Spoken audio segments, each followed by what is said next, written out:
Danny, Hey, what's up, man? what's going on? How you doing? I'm doing well. I'm doing well. Yeah. How about yourself? Everything's good. You got a little MJ back there, huh? Got a little MJ back there. Yeah, I'm a bit of a fan. Yeah, I grew up loving him. So some of my fun pictures I've got here and a nice little autograph too. Oh, cool. Yeah, yeah. So, how many times have you seen The Last Dance? Well, definitely watched it as it aired while we were all shut down Yeah. during COVID, and went through it a couple more times. And I'm waiting. My son's 8. He's getting into basketball now, so I'm waiting to show it. He knows about Michael Jordan, but a little bit of language in that one, so I'm not ready to show it to him just yet. Gotcha. Yeah. Yeah. You know, I watched that and, going through his career, I'm 52, so I watched the whole thing unfold. The Okay. thing that still, there's a couple of the things that I just didn't grab onto when I was younger was when he went into baseball and he Mhm. made it, and then when he came back out. I don't think Yeah. people realize how hard it is to go from one sport to the other. I mean, Bo Jackson and Deion Sanders were in the same time, and they kind of were the poster children for that. But for Right. a guy like him that really didn't have a lot of baseball talent, but enough to get on there, the Mhm. fact that he came back and won all those championships again is crazy. It really is because just to get to gonna stay in that basketball shape too and to jump right back in the way he did after Man, a year and a half or so. Now, one thing that was cool with baseball, while granted, yes, I wish he would have just stayed with basketball the whole time, but I did get to go see him play when he played for the Birmingham Barons. He came through Orlando where I live, and I remember my godmother took me out. I was about 8 or 9 years old or so at the time. okay. He went like 0 for 3, got Yeah. walked, got picked off at first base. So it wasn't the best showing for him that day, but it was a cool experience just for me to kind of get up that close to him Yeah, at such a young absolutely. age. Yeah. Is that where you got the autograph? So this was actually a picture given to me by my parents. It was a birthday present a Okay. number of years ago. Yeah, I Okay. did get to meet him one time at a basketball camp when I was older, but wasn't able to get an autograph then. But I got this one, and it's always just loved it. It's been up on my wall ever since. Right on. Well, Yeah. so you're in Orlando. I'm in Kansas City. Okay. I actually was in Orlando this summer. My 18-year-old stepdaughter would just wanted to go to Disney her whole life, so we went and did that, did Universal, the whole thing, and Okay. I went when I was a kid to Uh, Disney World when I in '85, and it was, I mean, compared to what it is now, it was just a whole different thing.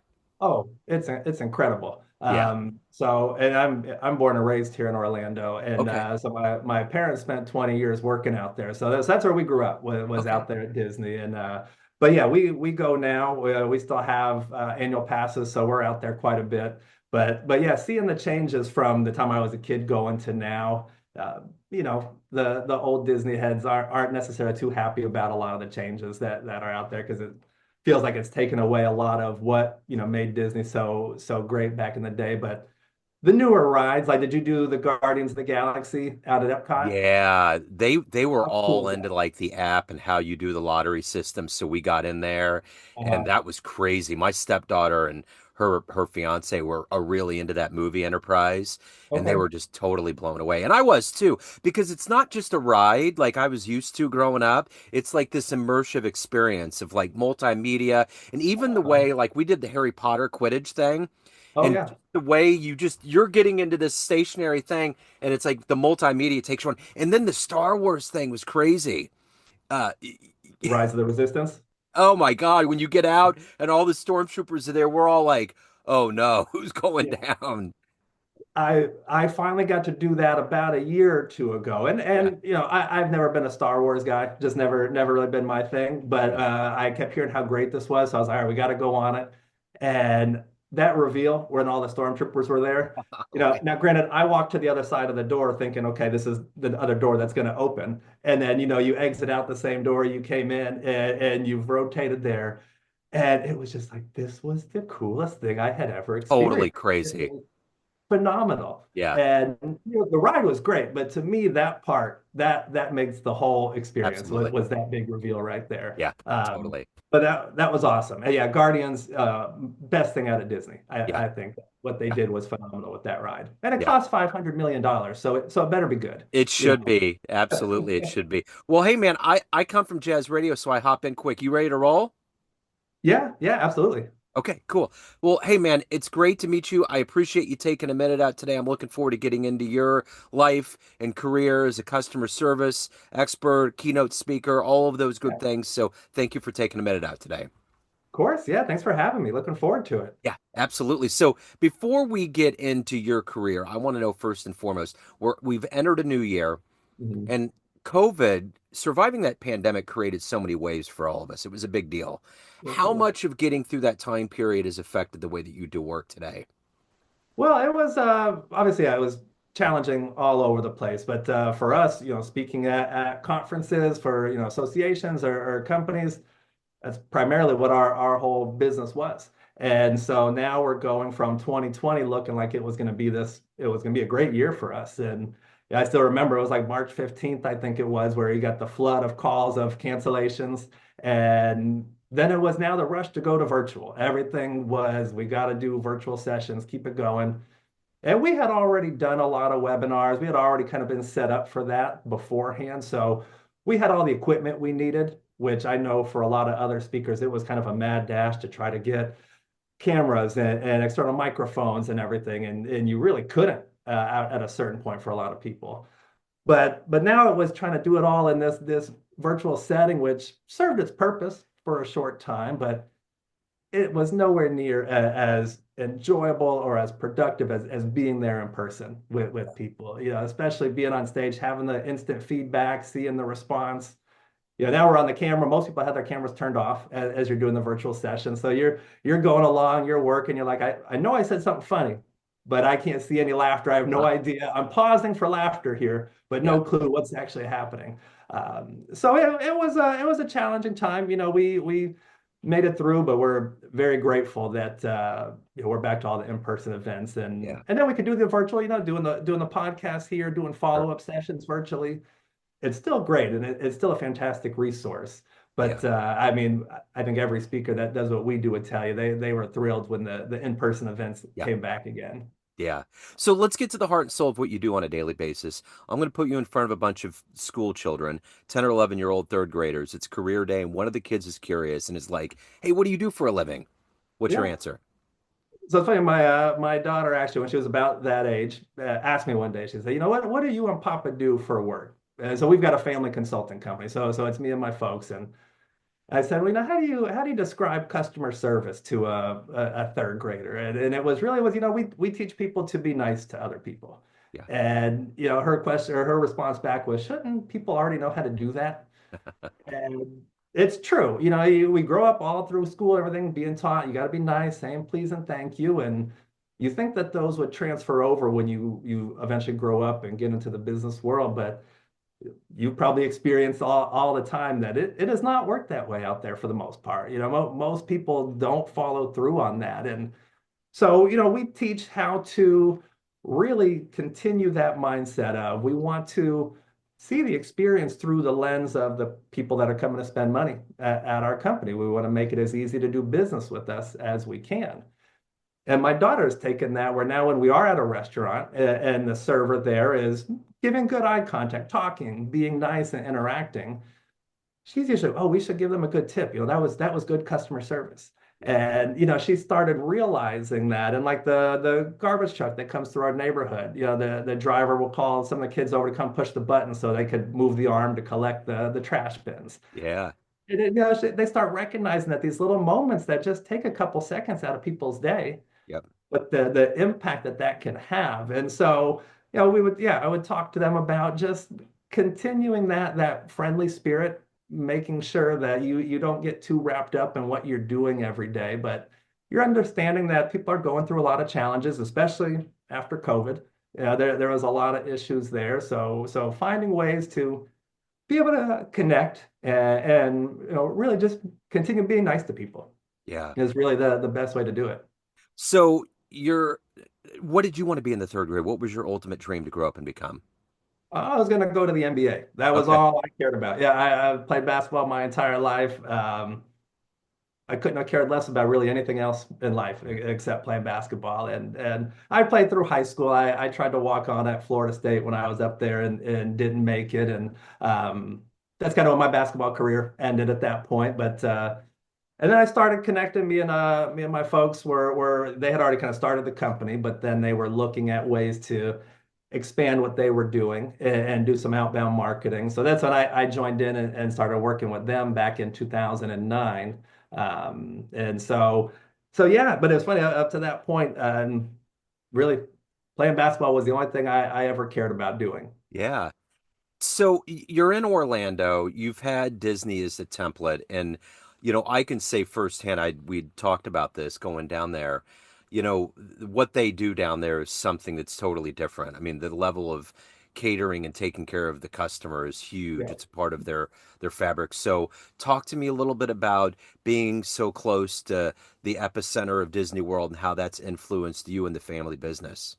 Yeah, for me growing up here and my parents spending 20 years out there, I grew up out there in the parks. I got to go behind the scenes a lot of times with them, see what goes on back there. And yeah, you realize when you started going to other theme parks. Now we've got like Universal Studios, right here by us, who they're fantastic too. But you start traveling to a lot of the other theme parks and you see the wide gap between the cast members out of Disney, the employees there and how they approach everything that they do and interact with people versus a lot of the employees at a lot of these other theme parks that they're there because they need a job, Yeah, and but there's not a whole lot of training that goes into it. It's here's how you do the job, go do the job. yeah, yep. Whereas Disney now trains everybody. They go through the Disney Traditions program, and it's teaching you that whole guest experience element and what is expected of every single cast member that's out there. And it doesn't matter the people that are behind the scenes that have no actual interaction with the guests. They go through it too because they know that that internal structure is just as important because if there's pieces that are broken behind the scenes, that's going to ultimately impact the onstage guest experience out there.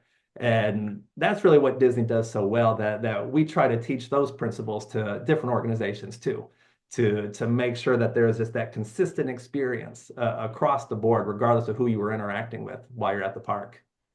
So, who's been a hero? Who's been an inspiration for you in your work? So getting to grow up with my father, seeing him doing this, Dennis Snow, he's been doing this for 25 years, and he has always been an amazing guy.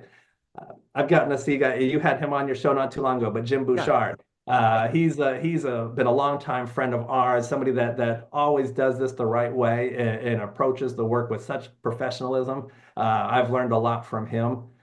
But then there's big guys like Larry Winget, who he was a big name in the speaker world for a very long time.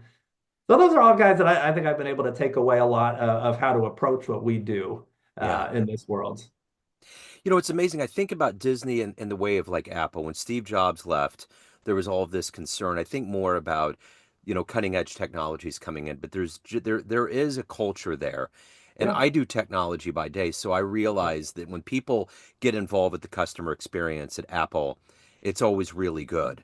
yeah, And I think and I've heard that's a little bit why it's a little bit more expensive to get Apple products because customer service is based here and it's so good. And I think that's kind of the way that Disney is. Like Walt's been gone for a long time, and a lot of like the family members that were around at the time have kind of weaned off, and it's just yeah, kind of under other people, but they've always maintained that culture. yeah. In your business model, how much of that do you imbue in people to keep this as a generational thing? And you're obviously in a generational business. How much is that a kind of a cornerstone of what you do and teach others?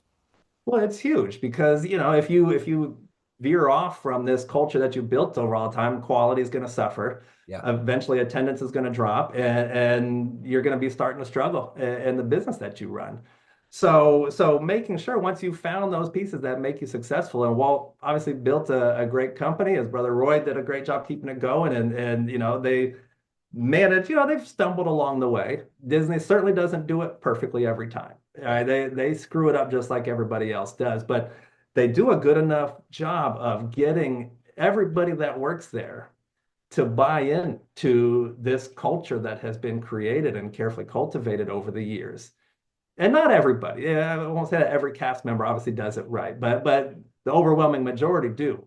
And so if you are going to hire us to come in and do these training events, the goal is obviously, yeah, we want to take elements from these great cultures at these other great companies and learn how we can apply them here because that's the goal. The culture sets the tone for so much there. So Yeah. once we can build it, we've got to do everything we can to maintain it and make sure that now that we've kind of reached the top of our business, we can stay here. And because obviously everybody's gunning for you at that point. Everybody wants to take you down when you reach the top. So we want to make sure that it stays consistent for as long as we can. So other than Disney, if you could meet somebody that provides a wonderful customer experience, an entrepreneur, a business, an entity, hang out with them, see how they work, ask questions, who would you love to meet and hang out with that would help and benefit you in your career? Yeah, high up Southwest Airlines, folks like that, take what's a challenging industry. And, pre-COVID, they had, I think it was like 47 consecutive years of profitability and what was a crazy challenging industry. Uh-huh. But it was they put their whole focus on that customer experience angle. And so diving in a little bit more to them and how they were able to kind of instill that would be fantastic. Nordstrom's another great example there, and maybe Ritz-Carlton. I think probably some of the higher up folks there would be some of those that I would love to be able to talk some more with.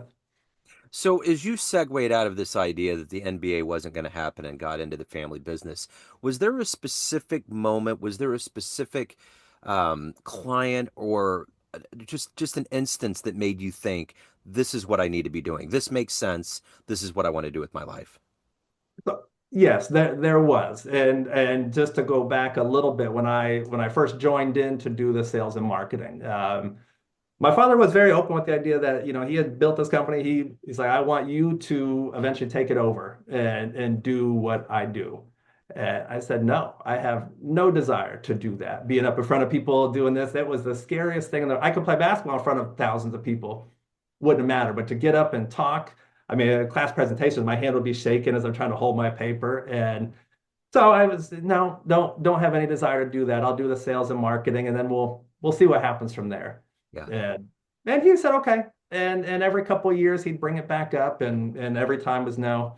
And then it was in 2017, a group, it was the Sailfish Club of Florida, so a private like boating club down there. They had seen my father present at an association event and wanted to book him to go and talk to their team. And really didn't have a high budget. So I said, Dennis isn't going to be able to do that. But it was kind of in this moment on this call. I said, what if I came in and delivered it? Is that something you'd be interested in doing? And he said, all right, yeah, let's do it. I love the messaging. Let's give it a try. And so I said, all right, well, now I got to actually learn this presentation. I heard it all these years, but I've got to actually go. It's going to be 75 minutes and for maybe 70 or 80 people or so. So I got built up the courage to go do it. And I remember they're introducing me to come on stage and just thinking, this was the dumbest decision you've ever made in your entire life. Why? If you could have pulled the fire alarm so I could have ran out of there, I would have loved nothing more than to get Yeah. out of this. And then I did it and I loved it. It was so much fun. It took I'm afraid my mouth went dry like immediately. So I needed to chug a cup of water before I could actually start going. Yeah. But once jokes started landing, you started seeing people engaging and heads nodding in agreement with things. I was like, this this was pretty cool. I could get into this. And then I did it again and completely bombed 3 months later for a different one. I thought I don't ever want to do this again. This was the worst feeling ever. Yeah. Uh, but I eventually did it more and more, figured out what works, what didn't. But I look back to that just saying yes to that time when it's something that I never thought in a million years I would say yes to. And now I was like, I wish I would have said yes to this back in 2009 when Yeah. I first started. If I go back and do it all over again, I would love to go back and try to build it up at an earlier age. Yeah. So let me ask you this. Being a consumer, being a customer, as you very well know, things change a lot. You have to keep on top of things. How do you do that? How do you keep up, stay relevant, motivate people, but also evolve as a human being yourself? What is the motivation every day for you to wake up and do that? Yeah, yeah, we try to incorporate obviously new things that are happening, new stories that are happening in the world, and trying to keep them in the presentations. Trying to post on social media, it is constantly trying to find ideas. Yeah, I know you know too, going through this, it's always that a crazy hamster wheel trying to figure out what you're going to do next. But that is a challenge for us too, because customer service tends to not be a general focus year after year. In the speaking world, there's usually a hot topic every year. Like obviously AI is everywhere. That's a big focus for everybody. So it's okay. How can we try to incorporate a little bit of that into what we do? Figuring out Chat GPT and some of these other tools have kind of proven helpful for us. But the more we do it, and like I just spoke in Michigan 2 days ago, and it's like always coming off of one of those. That's a huge motivating factor to want to go out and do it more. When it goes well and you have fun with it, and you're out on the road getting to experience new things, that's kind of what keeps me thinking, I want to get out and do this more and more. And the more I do it, the more I love it. So I think finding ways to keep doing the things that I enjoy doing keeps me motivated to want to go out and do it more. What's the best response you've gotten from a crowd before, or an individual that witnessed and experienced what you do? What's been one of the best fan letters, so to speak, or responses?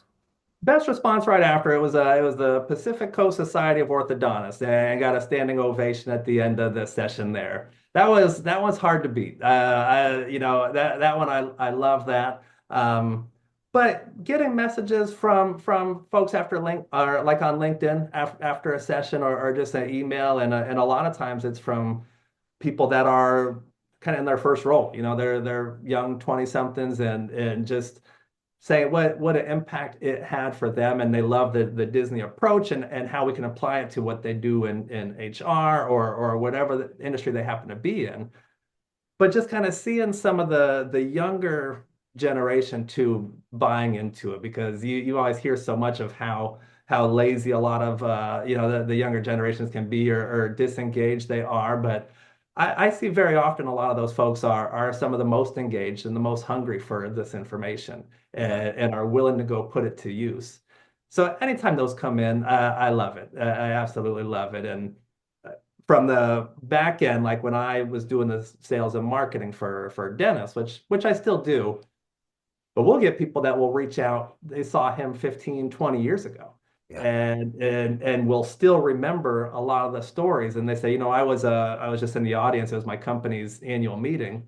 Now I'm the president of such and such association, and now I'm in a position to hire him to come and speak. And you see that these principles have resonated with people for such a long time.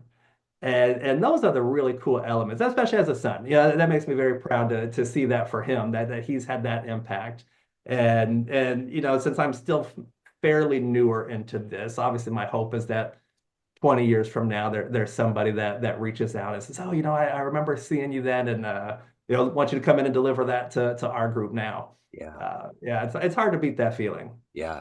So, of everything that you've done and accomplished in your career at this point, what are you the proudest of? That getting up and doing it the first time, Yeah. that one to me was a huge confidence booster. And I think it really helped set the stage for me getting out and doing it more and more. I think it took me so long to get over that stage fright. I tried doing different things that just would always usually chicken out. So getting up and doing it was I think that moment for me. So, everyone has a perception of you, family, friends, everyone that you speak to, everyone that you work with, but ultimately you run the show. What's your perception of you? Who do you think you are? Somebody that's still working to get better. Somebody that knows he's kind of finding his way, but there's still a lot of elements to improve on.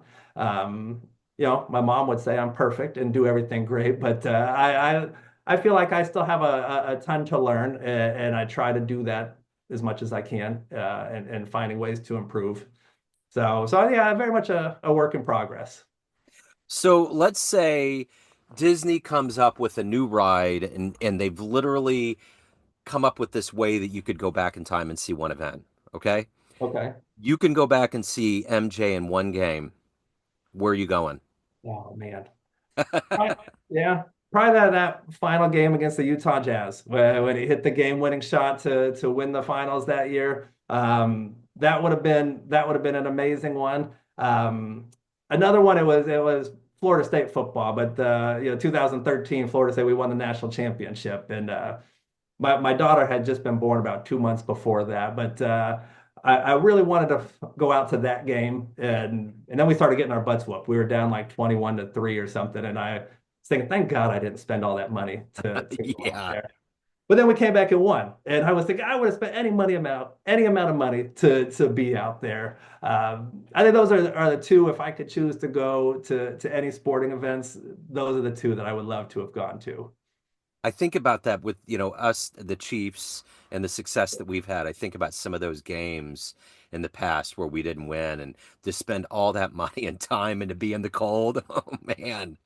I see those games, and I'm born and raised here in Orlando, so I am a complete wimp when it comes to the cold. I don't understand. I don't get how people can be out there at those games, and they look like they're having the time of their life. Oh, of I, course. yeah. Yeah. So last year, just for context, we played the Miami Dolphins, which they're coming from warmth like you Yep. are. Oh yeah. And the game started out at like, I don't know, -10, something like that. Ridiculous. All right. And then as they got towards halftime, it was like -25. So my stepdaughter and fiance went because tickets were cheap. Like the Uh-huh. only time that you could go to a Chiefs game, and it was because it was dangerously cold. Right. It was Right. it was so cold they could only take one picture, and they took a picture of their faces, and they had crystals all over their eyelashes. So it came out this year when the season started. People got fingers and toes amputated that stayed the whole game. They left at halftime. They were like, I can't feel anything. Yeah. Imagine that. No, I don't want to. That sounds horrible.